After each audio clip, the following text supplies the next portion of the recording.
But what popped out at me right away was anything that you do in your daily life is affected by your inner attitude, even the most trivial. It is important that you perfect your inner life so that your outer life reflects its brilliance. In Zen Buddhism, everything is one. You cannot have a spiritual life of the Buddha if your actions are not also of an enlightened one. You cannot have movements and actions cannot be separated from the heart of the person who performs them. In Zen, we believe that our daily lives and actions are just as vital a part of our religious life as our daily meditation. The two cannot be separated. Our meditation and our daily thoughts, words, and deeds are one. So right off, it's a harmonizing, we don't, and it's an there is an educational element to this. It takes practice to integrate. Sometimes it's just happens naturally. Sometimes it needs a reminder. I know it did for me, and it still does. Um, so, as an example of this kind of trying to integrate and needing a little help for myself personally, and early in my practice, I could I really poured every bit of energy into zazen, and which was good. And then once I got off the cushion, it seemed to be a little, a little wonky. I don't know what the deal was with me, but it was, you had to be. This is what zazen brought out. It was natural, and that's the good thing. That's the good news. It'll bring it out. Um, so I'd listen to talks, and listen and read talks from my seniors and from our founder, and just over time you just start to integrate your sitting posture uh, in other postures. Now that sounds kind of odd, but I kind of boil it down to this right here. And I'll revisit this theme later on too. Um, but bringing this mudra out beyond the cushion, that's a pretty important facet for my practice, and I find it very helpful. Um, but it's not how we think it is. It's not like I'm intending to carry this mudra wherever I am. It's a different. It's an attitude, like Matsuoka Roshi said just a moment ago. It's an inner attitude. So in more in his teaching, um, I've all I have so often mentioned to you how careful you must be to behave in a quiet, dignified manner, respectful of yourself and others. You show in your actions the purity of your heart. It can be easily seen if your good behavior is merely put on like an overcoat and discarded at will, or if it is a reflection of your spiritual life. And that that hits home too. When I first encountered that kind of thing, I knew um, you can't put out, you can't, there's nothing hidden, put it that way. Nothing is hidden. Once you start diving into this, nothing is taken for granted and nothing is hidden. So you'll see yourself once and feel it yourself if if you have a gap between what happens in the Zendo and what happens elsewhere. And I'm talking to experienced practitioners, but I'm also talking to all, any stage of, I shouldn't say stage, but any experience of practice. This is universal. I mean, this is an unfolding, continuing practice. So it's not like we have to uh, feel bad about getting, having a gap at times. That's that's not the point of this at all. I want to stress that, emphasize this. Um, it's always returning. Like our Zazen, we just keep returning. And Dogen Zenji has a great teaching for us in the form of vow and repentance.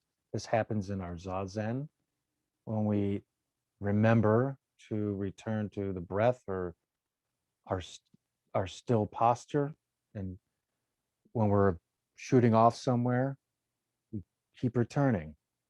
This is our vow and repentance, in essence. It has a lot of dimensions, but just bringing ourselves back to right now, here and now. Um, so, yeah, I mean, I had to look at how easy it was for me to behave a certain way and be very very intentional about things in the Zen Sangha, and then kind of have um, and then forget when I'm in other places. And then over time, it just becomes natural. Um, this takes a while, though. I mean, it's not a big deal, but it takes a little time. Um, this is where my experience as a musician plays into it, and I'll explain it this way. Um, we practice forms, we practice posture, we practice chanting, we practice communication. Um, there's so many dimensions to our Zen practice, and there is a and there is a ritual aspect to them. Very intentional prescription to this. And I liken this to musical study, which is learning our scales. I mean, I'm a drummer and percussionist, but I do understand how to learn and study music theory, scales. How I play it on the drum set is a little different, but it has that underlying base. And what really makes it very appropriate for me is this muscular memory that you build in practice, in Zen practice, and in music, dance, performing arts, um, or raking the leaves.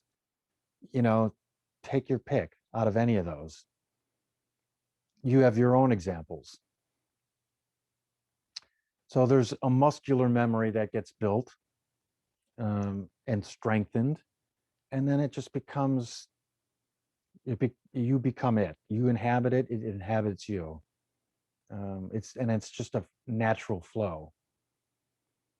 So this is a point that I want to emphasize too, is how this becomes a naturalness. I'll come to this in a little bit too, but a little taste there. Um, so with music and with Zen, for me, one reason for my faith in this way is this: as long as as long as I'm alive, I have an opportunity to keep coming back to remembering to inhabit this way, this practice in this present moment.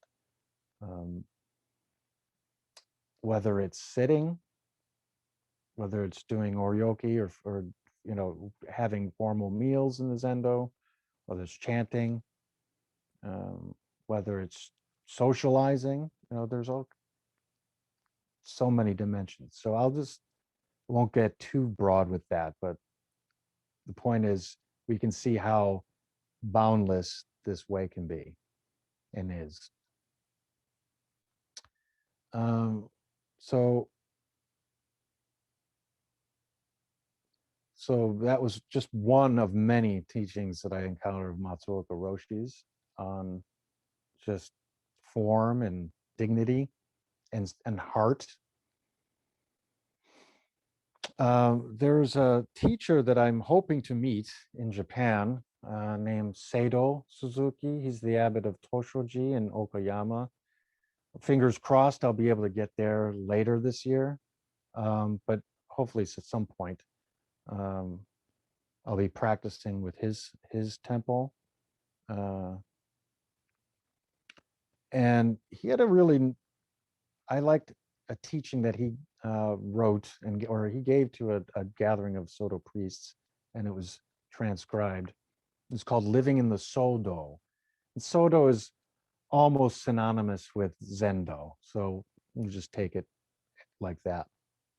So he says, entering the Sodo means not to take myself into the space. If we put ourselves into the practice, it makes the practice of knowing who we are more difficult.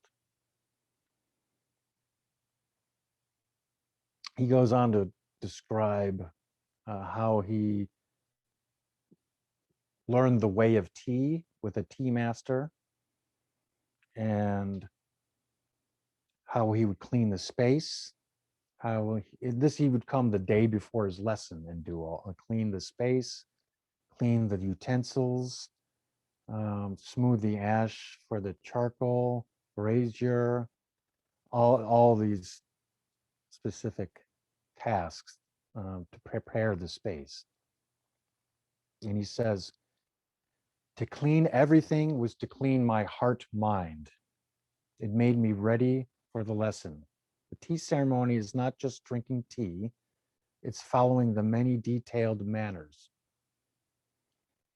It includes cleaning, and it's a very important activity in the Zen temple. There is an expression, soji wa soji. Soji is cleaning, but there is another word, soji, that means creating self. Cleaning is creating self. I think what he means there is that it's embodiment, not creating a delusional self. Ji can also mean temple. So cleaning is also creating the temple. Through cleaning, we can clarify who we are. Cleaning outside is cleaning inside. So I guess maybe it's a take on Descartes. It's like, I clean, therefore I am. But I like that. In the way of tea, we let go of all attachment, and then we can receive the tea offered. The occasions in which we can give and receive the tea are unrepeatable. We cannot have them anymore, so we have to take them more seriously. The same thing can be said of our life and death. It's a matter of how to live and how to die. That's a very important matter in the way of tea and the way of Zen.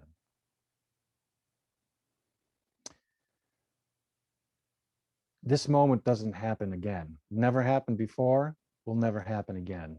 So we take nothing for granted. This is a deep appreciation. So if I can emphasize one out of a number of things in this talk, I would want it to be this. Whoops, sorry about that. It would be this one thing, which is respect for all things, respect for all beings, because of this fact of impermanence, and also interdependence. So this is a very big signifying trait of Soto Zen, is respect for all things. So I think that gets across in the teachings that I reference here. Respect for all things, including this body and mind. So there's a harmonious action of body and mind that happens with practice. Um, I'm going to bring in pretty famous line from the Buddha, historical Buddha, in the Dhammapada, which is everything has mind in the lead. Everything has mind at the forefront.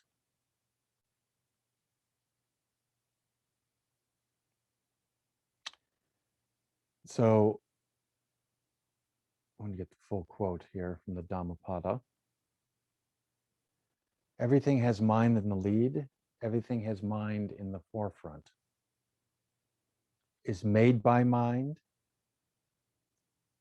If one speaks or acts with a pure mind, happiness will follow, like a shadow that never leaves.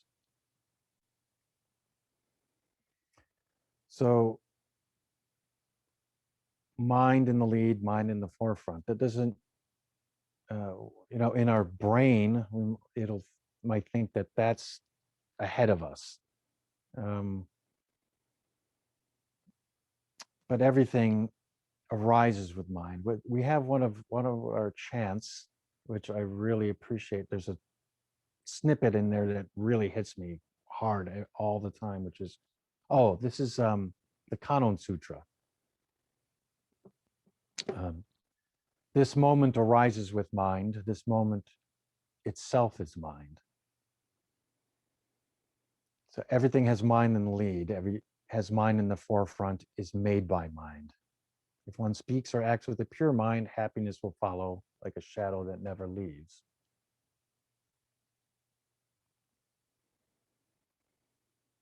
So I'll take that in for a moment. I have a complementary remembrance on this teaching too, from an unlikely source. It was I was taking salsa dance lessons, believe it or not, and my partner and I, we decided to do this for fun, and she and I just went to this place in Chicago, and the teacher was really a character and a great teacher, but he had this bit where he talked about, he taught us steps very much in detail. This is that step, that step, that step, and then you move this way and this way.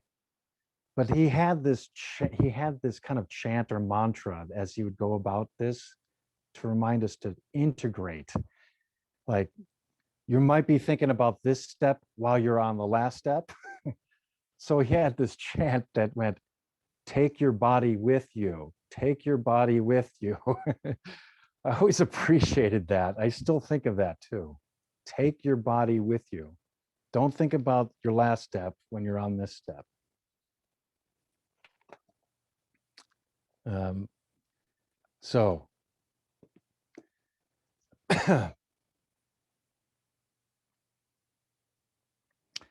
So we're kind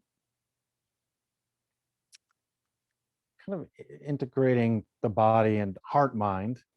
So I wanted to kind of get into an aspect of a naturalness to this, because again, it's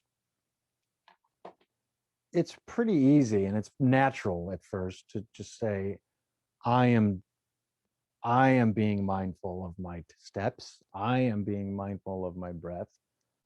I am being mindful of the posture. And we learn to get out of our way, over time. And this is a natural process, and you can tell the experience with the naturalness of the movements and such. So to illustrate that, I'm going to get into a classic koan, and some may have heard this, but bringing it in, it's Joshu, Master Joshu, and his Wash Your Bowls. That's the classic case, koan case. So once a monk made a request of Master Joshu. I have just entered the monastery. He said, please give me instructions. And Master Joshu said, have you had your breakfast? Yes, I have, replied the monk. Joshu then said, then wash your bowls. The monk had an insight.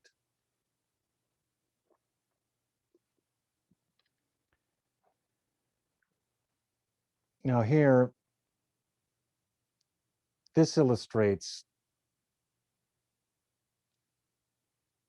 an unfolding of practice. You know, we have an ordinariness, you know, but this ordinariness is very not only timeless, but it needs to be treated with the utmost of respect. So this nothing special, you have breakfast, you wash your bowls. This kind of thing. We don't take anything for granted. Like I said, this ordinariness and this nothing special is to be treated with the highest respect. That to me again is a deep teaching and a hallmark of our practice. There was a comment to that koan done by the compiler of this collection, which is the Gateless Gate, or Mumon Kan, and Mumon, Master Mumon. This is in the 13th century, Japan. He said, I'm sorry, 13th century, that is Song era.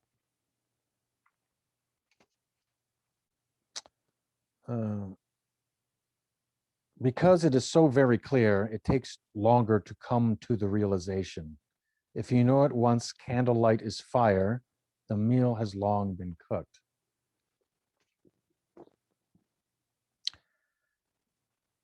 So it's matter of fact, but it's not. we have respect. Respect is in order. That's how I look at it. Again, really gratitude and appreciation for every Dharma. And when I say Dharma, I mean phenomenon or being. This is how I feel embodiment happens too, because you're in it. This is an appreciation in separation, like something over there. You're in it. There's another part of one of the liturgy that we chant that says, I'll paraphrase, but in revering one Buddha and one ancestor, we are one Buddha and one ancestor. How can this not be embodiment? And this is, you know, a total embodiment.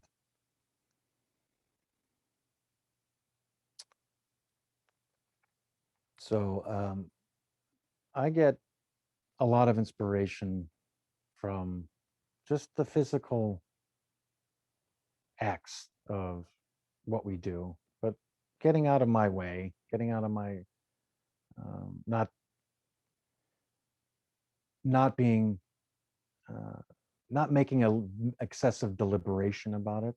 And I still work on this too. I have new things there's always new things to learn. I'm seeing some of the very detailed Japanese ways, which are quite something. And it's like this massive choreography going on. And I see why they do this detail. There are a few reasons that have to do with, um, bringing in an audience, to be sure. But it's inspirational. But I think for the monastic that does this, or the priest, I can see why they go to such detail.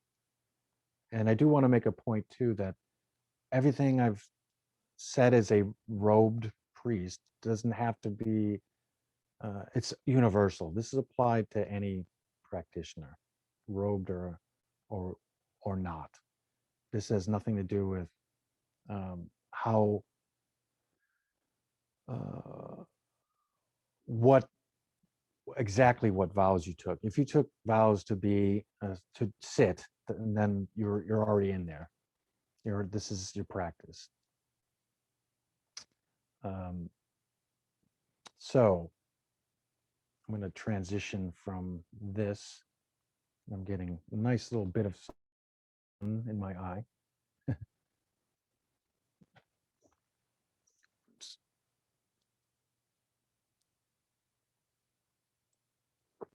I really invite any questions that come up or any comments. I know we'll have a discussion too. I want to leave enough room for that. So, but if something comes to you, please, I'd love to hear it. The sunlight on your face looks like Japanese makeup for Yeah, I know. low play or something. I wasn't counting on that. It looks good. It looks good. I know. Well, I'll do a blocking session next time before I do all this. But yes, but yeah, these are universal practices. And when I do want to make a point before I move on too, is that when I say not taking anything for granted, I hope to practice what I preach there, because I don't want to take for granted that I have the use of all my limbs, and I have the use of my eye and ear faculties. Part of my job, a big part of my job during the week, is putting myself in the position of someone in a wheelchair or someone without the full use of their eye and ear senses. So, and I have to comply with codes and help do design work that enables access. So, I also want to put myself in the position of someone who knows, and I mean, what happens to this body and mind. But I do want to make a note that there is room for universal access in this practice in that regard too. But that's another talk. I'll get into more detail on that. How much time do I have before discussion? Can someone tell me? Yeah, you can. We usually do discussion about like 10:40. I mean, excuse me, 11:40. So if we get, Okay. you're good. Yeah. Okay. Sounds good. Well, I have more on the subject of a harmonious embodiment with the Buddha's teaching and the Dharma and Dogen's teaching too. So far I've talked about, I've brought in Matsuoka Roshi, who I'll rely on again. Dogen, our founder in Japan. There's also Kanzan Zenji, who's considered the co-founder of Japanese Soto school. I'm going to stick for now with Dogen's a snippet out of his instructions to his monks at Eiheiji. And again, this can be universally applied. Um, and then there is another one I will bring in, a contemporary teacher in Japan named Shundo Aoyama, who is the head priest of the largest female monastic training center in Japan, the Nisodo Aichi. And she's well known in Japan, but not as much here in the States. But I really appreciate her teachings. There's a great book if you haven't seen it.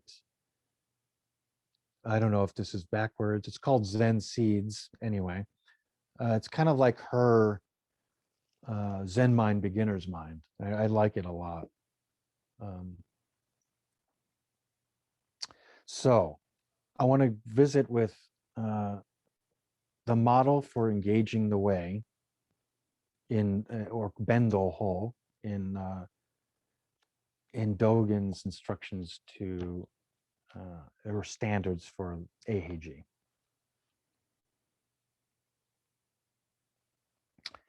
So the first, as usual with Dogen, the first paragraph is immediately engaging and powerful. All Buddhas and all ancestors are within the way and engage it. Without the way, they would not engage it. The Dharma exists and they appear. Without the Dharma, they do not appear. That is, Buddhas and ancestors. Therefore, when the assembly is sitting, sit together with them. As the assembly gradually lies down, lie down also. I first read this a while ago as, yeah, okay, of course, when you're in the group, you do what the group does. That's good. The more I get into the practice, I look at this. When the assembly is sitting, sit together with them. That means the Buddhas and ancestors. Sit together with them. In activity and stillness, at one with the community, throughout deaths and rebirths, do not separate from the monastery, or do not separate from this practice and this collective practice. Standing out has no benefit. Being different from others is not our conduct. This is the Buddhas and ancestors' skin, flesh, bones, and marrow. And also one's body and mind dropped off. Therefore, engaging the way is the practice enlightenment before the empty kalpa. So do not be concerned with your actualization.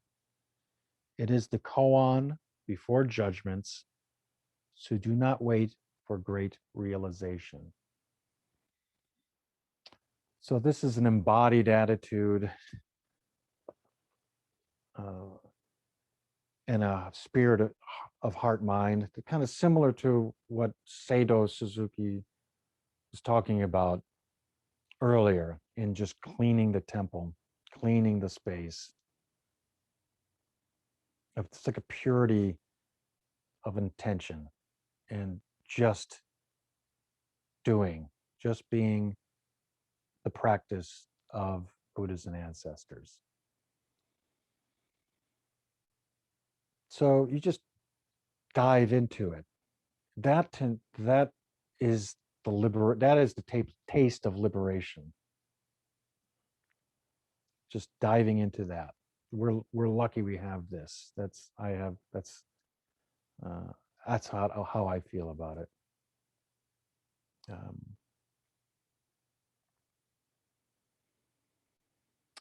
Now, there's another aspect in embodiment that might apply to some, and I mention this because I appreciate this aspect. It has a traditional flavor to it, but we're not necessarily bound to it, but I have a deep respect for it. I think we're not bound to every detail, put it that way.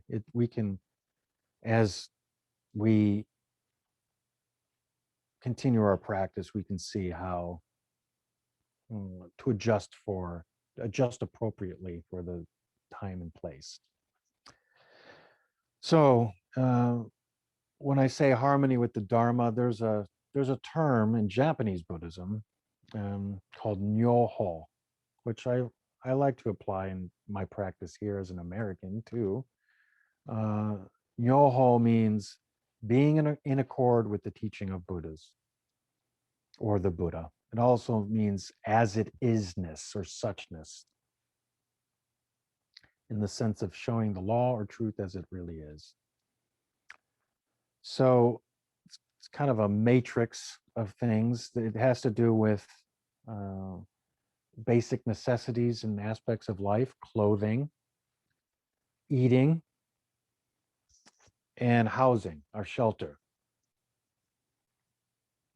And then you combine that with its material, its color, and its size. So the material, according to the Buddhist tradition, is used, like our Buddhist robes were from discarded cloth. And the color is blended, it's not loud, usually. And the size is just enough, just the right size.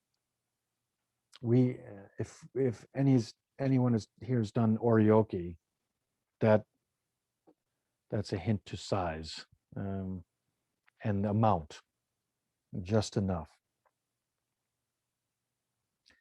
So now how that applies in your daily life is that can be revealed in your own practice. So you, in the Zendo, in the formal practice, there are specific ways of doing this, and there, I found no need to even question them because they just seem to work.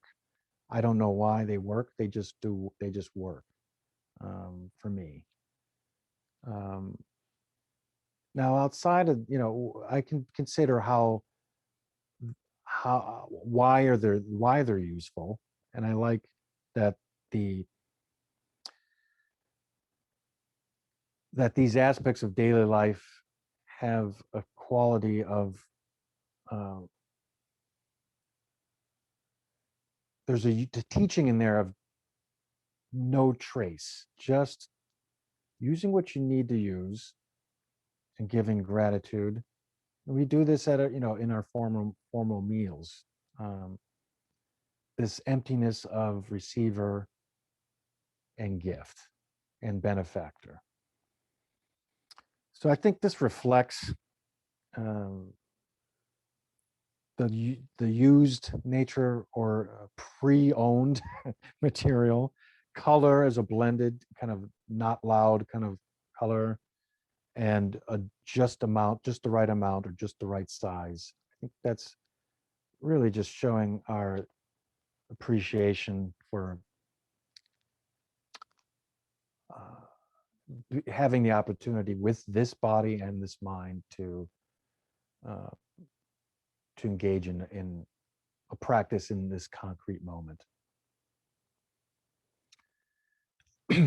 Okay, so there's some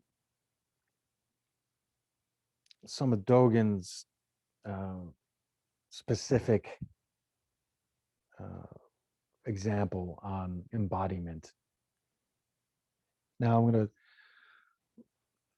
Shundo Aoyama Roshi. She quotes Dogen all throughout this publication.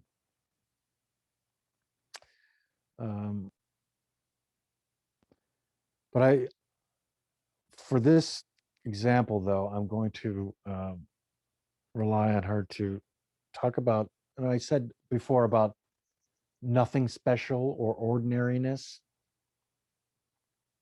this spoke to me in her talk called Magnanimous Mind. So I don't know the age of this monk anyway, but it's probably a modern monk.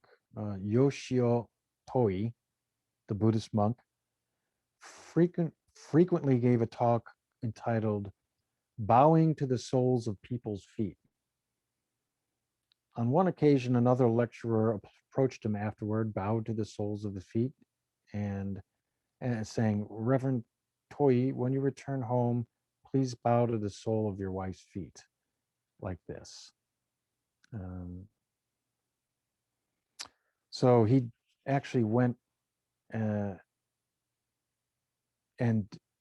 by that suggestion with his wife, and he actually noticed some things of his wife's soles of feet that he hadn't noticed in a long time. He was just, so the point of this little vignette is that how unappreciated or things that can be taken for granted. The soles of our feet are supporting us when we're doing kinyin, when we're walking, when we're doing so many different activities.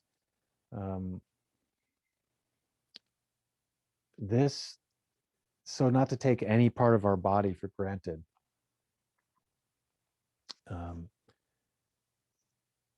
Have we ever seriously examined, bowed to, or appreciated anyway the soles of our feet, which have done all the work of sustaining the body, always bearing the brunt of our walking?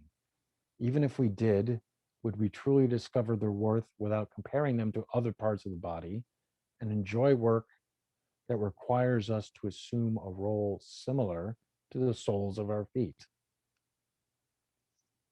They support the whole body. If they are not a Buddha, what is? But even this kind of discernment is delusion. True commitment to one's role has no room for thoughts like these. So I'm glad she put that in there, which is, don't get hung up on it either. Do what's in front of you. Do the next thing. Do now, and then do the next thing. So when we hear the bells for zazen, or to begin it or to end it, or when we hear clackers,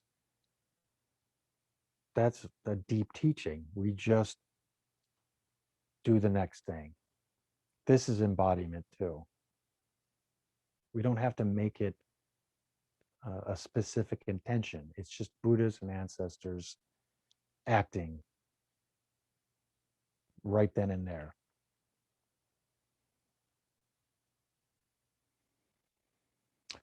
So I think I am getting to the close. I hope this has been helpful. I want to and just emphasize that we're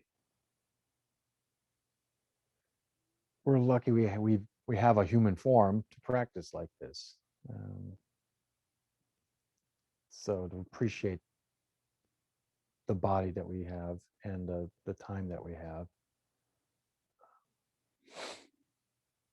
One last thing from Matsuoka Roshi on some of the fruits as a means of encouragement, or to keep diving into this practice in all of its ingredients. He said, and this is called Perfection in Zen. This is also in the Kyosaku. Here are some effects which will appear when one's zazen is in a stage of perfection. The body is filled with the feeling of good health and has elasticity. The mind is clear and refreshed. Its functions are agile and quick. One finds happiness in whatever one does. One finds richness of life in everything one attempts. One clearly knows one's life direction and has no hesitancy. One is open-hearted, sincere, and spontaneous. One is in harmony with the surroundings into which one assimilates.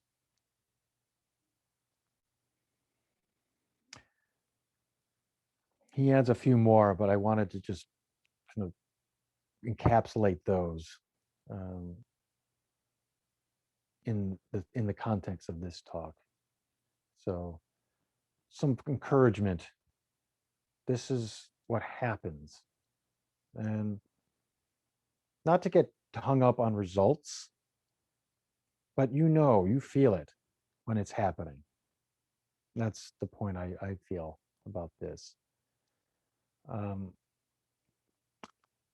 So to conclude, your practice, your Zazen, and other forms of in the Zendo and out of the Zendo is itself an expression of your daily life, and it's the ultimate affirmation of the way.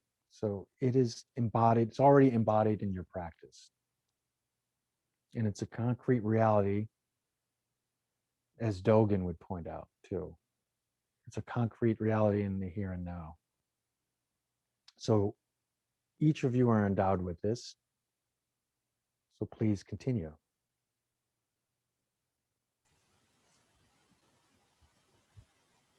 Gotcha, Kanzan. Thank you you. so very much for your teaching. And now we get to the part to where we open it up for questions. And we have a lot of folks online and we have a lot of folks in the room, but we want to allow people to be able to respond and comment. We had some really great teachings here. So if you would like to make comments, please come off of mute. And if you're on Facebook, just put comments there and I'll try to get the questions over to Kanzan. But again, thanks everyone.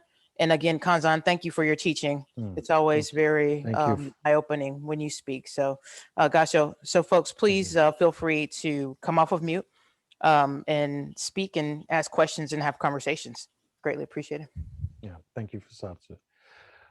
Before I do want to add one, I want to ask Hojo-san something real quick. I know I was able to listen to a good part of your talk on the original Frontier, and congrats on the publication of that.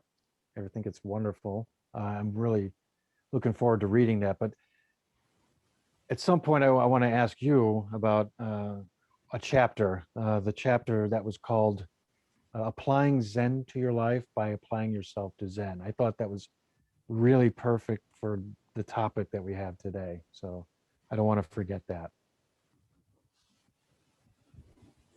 There's so many people online. I'll respond as briefly as I can. A lot of people say, they want to apply Zen to their life. They want to be more calm. They want to get along better. Problems at work, problems at home, et cetera, et cetera. It comes up in Dokusan all the time. And so I use my four models of four-tiered samadhi: physical samadhi, mental samadhi, emotional samadhi, and social samadhi. Right? Everybody wants to leapfrog to social samadhi. They want to start getting along right away. And so I just encourage everybody, don't try to intentionally apply Zen to your life. You'll probably screw it up. Just apply yourself to Zen, not just sitting, but all of the teachings you've been revisiting today in daily life and so forth. And don't worry, it will apply itself to your life. Mm-hmm. We've had several people gotten job promotions and things like that they didn't know that they had undergone a change, but the people around them saw it. So I think of the flower. I wrote a little hike for flowers blossom. Flowers all blossom, unaware of their own beauty and uncomplaining. Mm-hmm. So I think that's all I meant by that. Yeah, thank you. But that's a pretty long chapter. So. Yeah, well, I look forward to it. Thank you.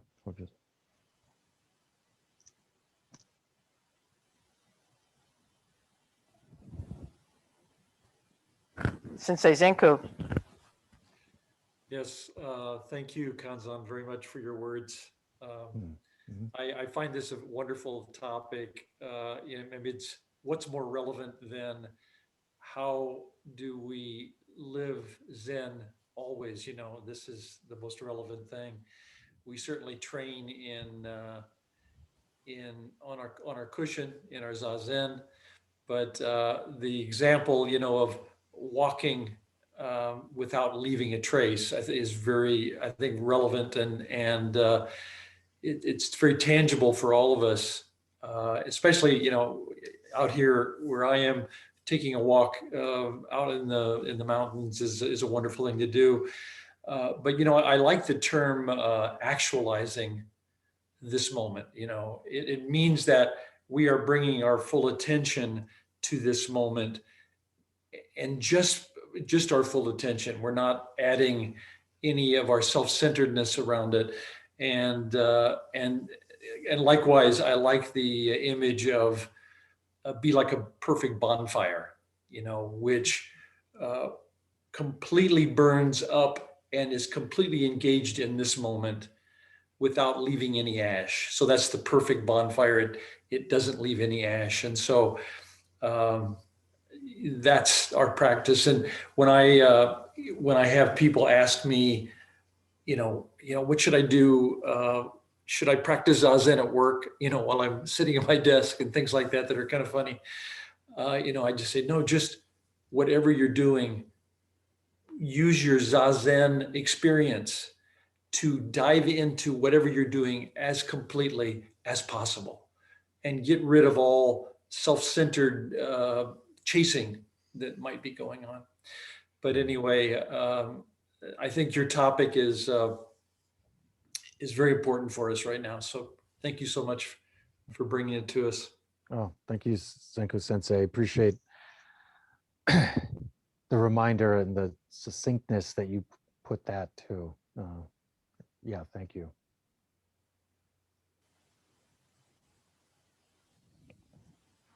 Kushin, Gasho. Kanzan-san, thank you for your discussion as always. Thank you, Kushin. Your wisdom always is joined with your Zazen posture in my mind, as strong as anvils.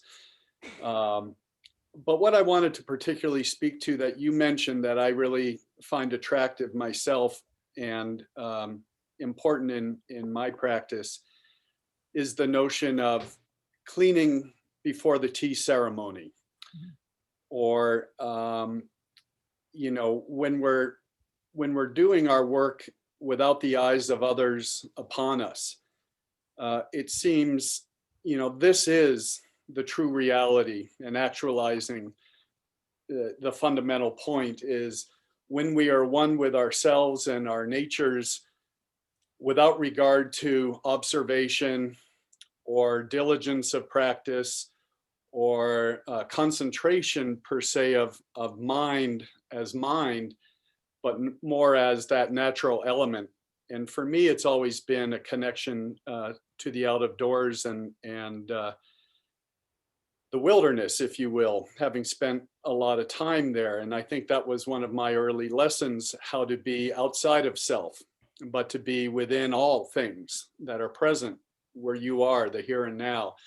But I thought I'd just ask you to speak a little more about this notion of the cleaning before the practice, the tea practice in this case, or being fully captured by the place you're in, again, without regard to whether you're in formal practice stage or at your desk at work, but we're always within ourselves. Gasho. Thank you, Kushin, for that question. Yes, and for sharing your your take on this aspect, which is all-encompassing, really. Now, again, for me, it comes back to respect for all things, respect for all beings. It starts to dawn on me more deeply as I go, how I'm dependent on everything, really.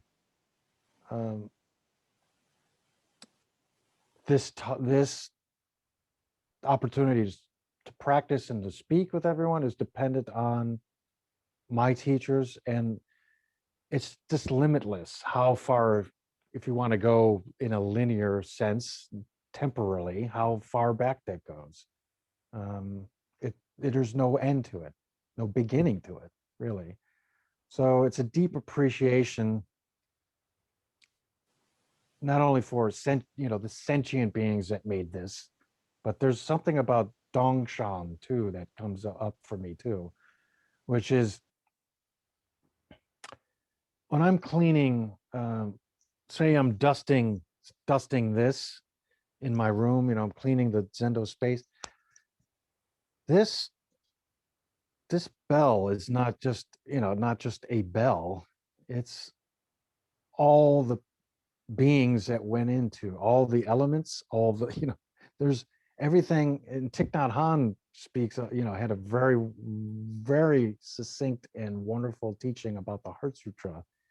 He used the example of paper, a piece of paper, and how we call it a piece of paper, but it's dependent on everything that's not paper to make it what it is. So cleaning a space, to me, is just is a expression of gratitude in that sense. And it's funny because when I was writing this, I was kind of jotting this down going, oh, speaking of, I had to clean my own space. So I was like, okay, I took a break and, made a point of doing that. So again, it's a deep appreciation and respect,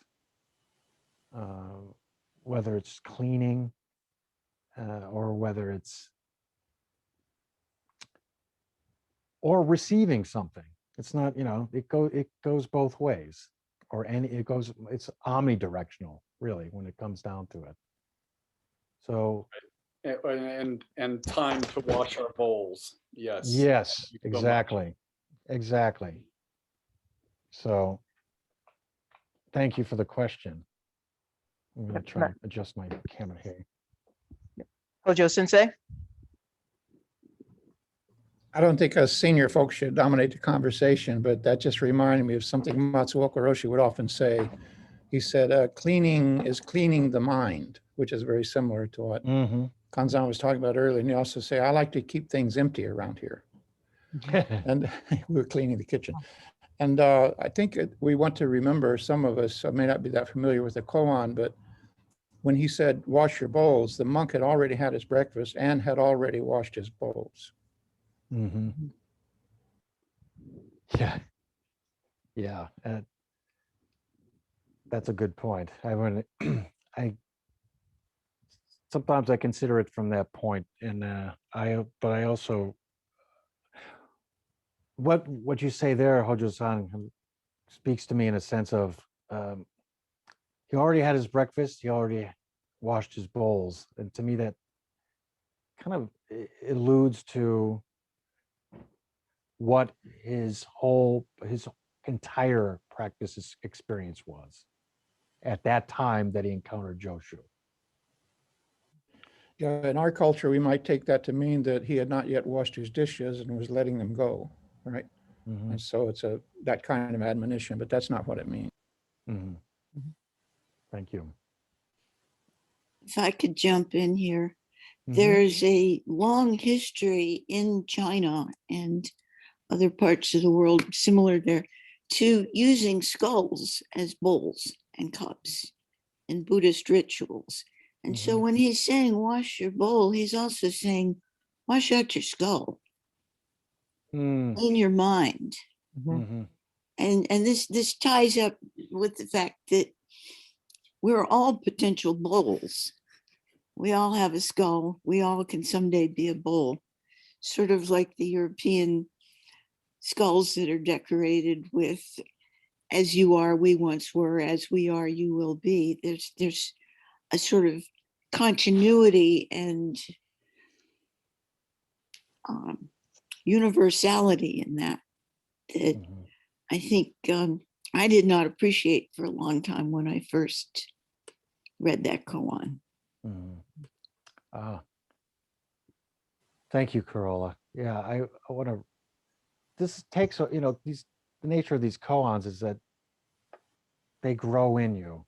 And I hope to grow into it. Um, so I'll consider it from that too. But also I want to mention gratitude and respect, but this is part of your doing too, Corolla, right here, what I'm wearing. So I never forget that. My dependence and interdependence with my fellow practitioners. So it's good to hear you. I can't see your face, but it's good to see, good to hear you.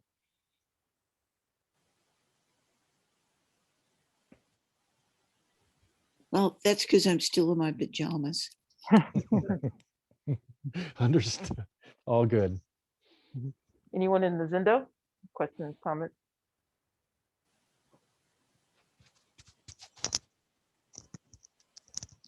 Let's see, see a friend Mike, and I see Misa-san. I see a lot of people, a lot of new faces, and some good friends, and some new friends. Yeah, move on. Can I just get? Mhm. Yeah, now we can go. Okay. Can I just get more of your explanation, perspective, practice experience around the word embodiment? Embodiment, yes. Thank you for that question. Well, I mentioned before, I mean, I'm a musician, so I have and a drummer specifically. So I did this for decades, a couple of decades really, before, or 15 years or so before I came to formal Zen practice. And in my own experience, it was just a very natural complementary match. But there are all kinds of ways. This is my particular way that seemed to just click. Embodiment, but I'll put it this way. I learned about Tanden, this center of awareness of energy in the lower abdomen behind the mudra, from another drummer, believe it or not, before I even came to Zen practice. He called it like a spiritual center of gravity. And it's like, it made sense when I started playing and considering this center of energy and gravity when I was sitting behind a drum set. And then as I started getting into Zazen, it really started to click in a deeper way. And without me intending to apply this to music, it naturally did apply this what Matsuoka Roshi said before about elasticity, a naturalness, kind of a flow, uninhibited flow. That was just starting to happen, and it was nice to notice it. It was more than nice. It was wonderful to notice that, and but not attached to it, because if I start attaching to that, then it's like, well, why isn't this happening? This is supposed to happen now. So that, we know that leads us into trouble. So that's one aspect, the musical performance, and it's the complementary nature of Zen practice. So I mentioned Tanden. And I probably didn't spend enough time on this before, but I really think that is a very important ally for us. It doesn't get talked a whole lot about in Soto Zen, definitely more in Rinzai Zen and the martial arts, but it's there in Soto. I really rely on that, especially, at all times, but especially in Zazen during Sesshin or Zazenkai, when it's either I'm kind of floating off somewhere, or I'm getting tired or something, there's excessive stuff here. I can bring it back down here into this this region of Tanden, right? Down there when you're sitting. And I wanted to mention Akiva Roshi for a moment. When he usually gives kind of a free flowing talk after our service on Sundays, where I usually am. This is at his family temple in Oakland, Kojinan, and I can pick up some of his Japanese, not all of it. But I do know he does certain gestures too, and this is a universal gesture of too much brain. He'll do this, put up his hands like this, like there's too much going on up here, too much. But we have this whole body. Yoshi Sensei, his wife, is a dancer. She says too, I mean, we don't have just this, we have all of this. So why don't we use it? So I'll just leave it at that. Thanks for the question. I hope it helps your practice. And thank you so much. That was Mumon. And again, I'm gonna do a quick time check. We're at 1 minute till noon. So any last questions for Kanzan? And then I'll let Kanzan say any last comments, and then we'll go into our announcements before we close. Oh, Yes, we want David. Gasho, I just wanted to make a comment how much I am enjoying hearing from the other senior teachers in the Dharma talk. So just thank you so much. It's just a real joy to get to know the broader Sangha. And so thank you very much. Oh, thank you, David. Yeah, I wish I could connect more on Sundays, but my duties at Kojinan are at the exact same time. But I'm going to make a point to find the other opportunities to connect with Atlanta and everyone else, the STO network online too. It's real important. It's very important for me too. So, but thank you. Yeah, and just a little, this is just a side note. I moved to Georgia 14 years ago from Alameda, and I noticed that that's where you're living now. So. Oh, okay. Nice. Yeah. Very cool. I hope you enjoy where you are. I would. Thank you. So Kanzan, I'm just going to ask if there are any last closing comments that you want to leave us with, and then we'll go into our announcements and our closing. Okay. Well, I won't have a comment. I'll leave you all with a question for yourselves. How does, and Dogen Zenji has the phrase dropping off body and mind. So how does dropping off body and mind work? And how does it work for you? So I'm just going to offer that as a open-ended pursuit for you. Thank you all. Really appreciate the opportunity. Kanzan, it's always a pleasure to hear you speak. I'm always taking notes, and you're always bringing richness to your talk. So as Ruin said, it's just, we're so grateful to have the richness of the Dharma teachers in our Sangha. So we're so grateful for that. So a big gasho to you. Thank you so much for your talk and coming and sharing with us this morning. Thank you, Husatsu, and everyone. What you're doing is really important, and the way you're facilitating everything is just so rich and helpful. So I get a lot out of it too. Thanks. Gasho. This talk will also be available on Facebook and also on our YouTube channel. So if folks missed it, if you want to review it, please check it out there. We have a really great practice opportunities coming up this week. We have just at Saturday, our Zazenkai. It starts at 9 and goes through 3:25, and Gyoji will be leading that. On next Sunday, we have Sensei. It's a collaboration with Sansenji. He's going to be speaking there on the intersectionality of art and Zen. And then the next Monday, we're joining with Sansenji as well for their Fusatsu ceremony, the new moon ceremony, that we're just starting to do a lot of collaboration with them. So please check out our website, our resources, to be able to connect in with our weekly practice opportunities. And then upcoming, we do have a several Zazen Kais this month, but I won't, I'll try to kind of share things a week out ahead of time. Also, a big item coming up, Elliston Roshi's birthday is March 11th. So we want to be able to wish him a happy birthday. And we're so grateful for him to continue to be in human form here with us and sharing with the Dharma with us, as well as his book, The Original Frontier, is continuing to release, and we're continuing to do a big push out. So Hojo Sensei, yes. Yeah, I just wanted to mention that the interview that Kanzan mentioned is available at Red Feather Facebook page, and it will be available on YouTube as well through Red Feather. Red Feather is the imprint of Schiffer Publishing. It's about an hour long, and people found it entertaining.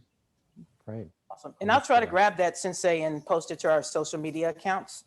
And we'd be remiss in saying, but we're so grateful for our supporters, our contributors that continue to allow us to survive. So if you're a continuous contributor, please continue to contribute. And if you're not, if you think about becoming one, we'd be greatly appreciated for that. So we're going to move into our closing Dharma verses. And again, everybody, thank you so much. And again, Kanzan, thank you for joining us. So we'll go ahead and do our closing Dharma verses.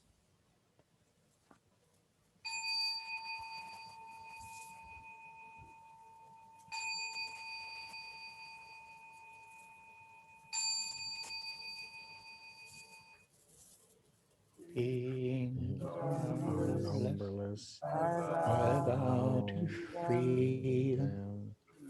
Illusions are inexhaustible. I vow to end them.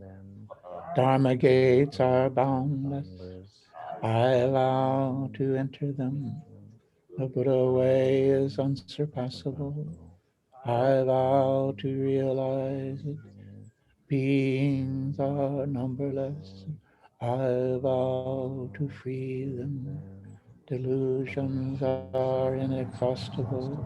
I vow to end them. Dharma gates are boundless. I vow to enter them. The Buddha way is unsurpassable. I vow to realize it. Beings are numberless.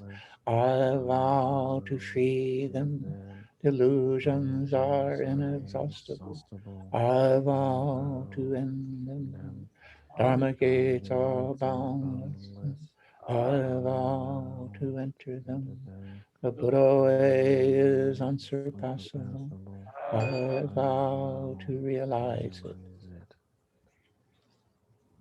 So everyone, have a great week. Again, Hojo Sensei, happy birthday week. Happy Thank Right. you. So everyone. Birthday week. Thanks, everyone. Thank Good you, to see you. Kanzan-san. Thank you, everyone. Happy birthday, Sensei. Thank you. Be well, everyone. Great job. Oh, yeah. Yeah, perfect. Nicely done. Yeah. Thank you, appreciate it.